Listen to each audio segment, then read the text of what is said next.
Au secours, mes locks ont une mauvaise odeur. Que faire? Au secours, je n'en peux plus. C'est le thème que nous allons aborder ensemble aujourd'hui à travers cette toute nouvelle vidéo.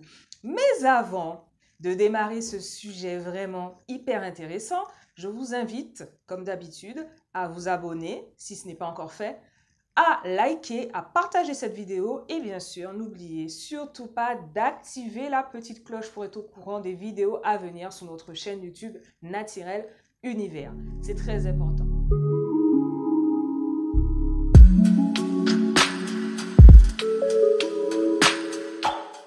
Bienvenue sur Naturel Univers, marque de produits cosmétiques naturels spécialisée en cactus pour tout type de cheveux et dreadlocks existant depuis 2016.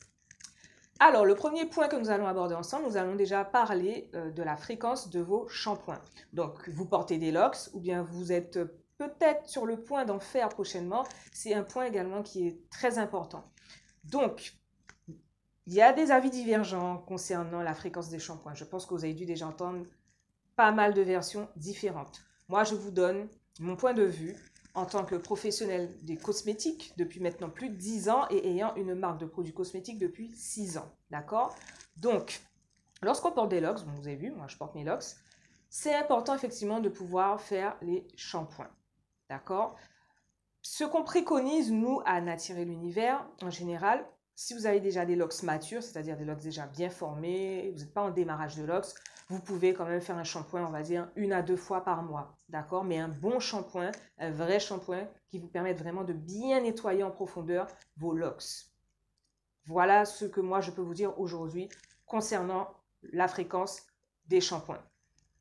Le deuxième point que je vais voir avec vous, donc il s'agit déjà du type de shampoing que vous utilisez, avec quoi vous lavez vos locks en fait. C'est ça, parce que si vous utilisez un shampoing qui n'est pas naturel, qui risque aussi de vous laisser là encore des résidus dans vos locks, qui ne va pas nettoyer en profondeur vos locks, vous pouvez vous retrouver effectivement avec une odeur nauséabonde au niveau de vos cheveux. Donc c'est très important de choisir des shampoings adaptés. Ne prenez pas n'importe quel shampoing que vous allez trouver dans le commerce pour laver vos locks. Les locks, vous le savez, c'est précieux.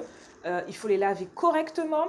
Si vous ne pouvez pas les laver seuls, moi je vous aurais recommandé de les laver auprès d'un coiffeur si vous avez le budget pour ça. C'est vraiment mieux de pouvoir aller chez le coiffeur pour laver ces locks. Pourquoi? Parce que déjà, le coiffeur aura une vue d'ensemble sur vos cheveux que vous ne pouvez pas avoir. Donc, il pourra voir si, par exemple, il y a certains résidus, certaines choses ou autres qui sont peut-être restés coincés dans vos locks. Il pourra voir si vous avez aussi une problématique de cuir chevelu, de pellicule, de plaque ou autre. Et surtout, le plus important, il pourra rincer abondamment et correctement vos locks lors du shampoing. Ça, quand on est seul et que vous êtes là, par exemple, dans la douche, on met toutes les locks devant, on met la douche par là, on essaie de laver. Voilà, on essaie de faire au mieux, mais en fait, on ne voit pas réellement si on a bien rincé nos cheveux. Tandis que lorsqu'on est chez le coiffeur, en tout cas chez un bon coiffeur, ça va de soi, ça vous permet en fait d'être sûr d'avoir un bon rinçage de vos locks. Parce que si vous faites un shampoing et que vous ne les rincez pas correctement, il risque d'avoir des restes de shampoing dans vos locks et qui vont créer à la suite des résidus. Et ensuite, ça peut vous laisser également des traces blanches et ainsi de suite. Et ainsi de suite, ça monte crescendo, vous voyez. Donc, c'est très important de pouvoir bien rincer. Ça aussi, ça peut jouer également sur l'odeur de vos cheveux. Si le cheveu est mal rincé, si vous êtes sujet à avoir une forte transpiration du cuir chevelu, si vous faites des activités sportives régulières et qu'en plus vous rincez mal vos locks, vous imaginez le combo là, le mélange, non.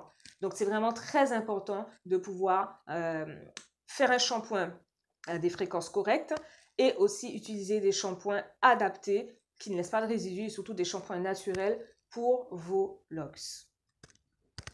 Ensuite, le troisième point que je voulais voir avec vous, c'est bien évidemment quel type de produit que vous utilisez. Si vous me dites aujourd'hui que voilà, on vous dit que vos locks se sentent, que c'est désagréable, ça vous gêne, ça vous complexe, faudrait voir aussi quel type de produit que vous utilisez. D'accord? Donc, bien évidemment, il faut voir l'hygiène corporelle. Il faut voir également votre hygiène alimentaire qui peut jouer aussi sur l'odeur de votre sueur également. Il faut voir tout cet aspect-là qui n'est pas négligé. Mais il faut voir aussi quel type de produit que vous utilisez. Vous voyez, j'en bafouille tellement. Voilà. C'est un sujet qui me passionne, je suis désolée. Et donc, du coup, selon le type de produit que vous allez utiliser, cela peut jouer également sur l'odeur de vos cheveux. D'accord? Donc, si vous utilisez des produits, là encore, avec des ingrédients chimiques qui ne sont pas forcément adaptés pour notre type de cheveux, en plus, qui puisaient, et surtout pas adaptés aux locks, ça aura tendance également à vous créer des odeurs nauséabondes. Surtout si vous habitez comme moi-même sur une île, une magnifique île sous le soleil, où on transpire souvent, où il fait chaud. Vous imaginez, là encore, c'est pas bon, hein? Transpiration, produits non adaptés pour vos cheveux, odeurs nauséabondes. Pour aller travailler, ça ne le fait pas. Pour aller dans un rendez-vous galant, hein, ça ne le fait pas non plus. On est d'accord. Donc, c'est vraiment important d'appliquer des produits adaptés. Bon, je vous dis pas ça parce que j'ai une marque qui effectivement est adaptée aux locks, hein, mais c'est la réalité, même de manière objective, c'est très important. Utiliser des produits naturels, ça va vous permettre déjà d'avoir une souplesse de vos locks, une brillance au niveau de vos locks, une bonne hydratation, des locks renforcés, mais au niveau de l'odeur, en fait, vous n'allez pas avoir d'odeur nauséabonde en fait qui va s'imprégner sur vos cheveux si vous utilisez des produits sains, des produits qui sont formulés correctement pour soigner vos locks en fait, tout simplement. Tandis que si vous vous mettez à utiliser des produits entre guillemets chimiques, que vous mettez une tonne de gel dans vos locks ou que voilà, ça forcément, on a même des clients des fois qui nous disent que quand elles transpirent, donc voilà, ça se met à couler là au niveau de leur tempe, ça se met à couler, ça tombe dans leurs yeux, des fois ça repique les yeux puisque le produit coule dans leurs yeux. Donc faites vraiment très attention à ça, d'accord? En tout cas, si vous êtes fanatique de tout ce qui est gel, de tout ce qui est plaquage extrême, hein, parce que c'est la grande tendance actuelle, faites attention en fait, ou en tout cas mettez en petite quantité, mais faites très attention, même si vous voulez mettre pour estomper les baby hairs et tout. Si vous le faites, faites-le en petite quantité. Faites très attention au type de produit que vous allez utiliser dans vos locks. Ça va jouer aussi sur l'odeur de vos cheveux. Alors, je ne sais plus où j'en étais. On était au point numéro 4, il me semble. Point numéro 4. Il est aussi important de faire des décrassages régulièrement de vos locks. On appelle aussi plus communément décapage.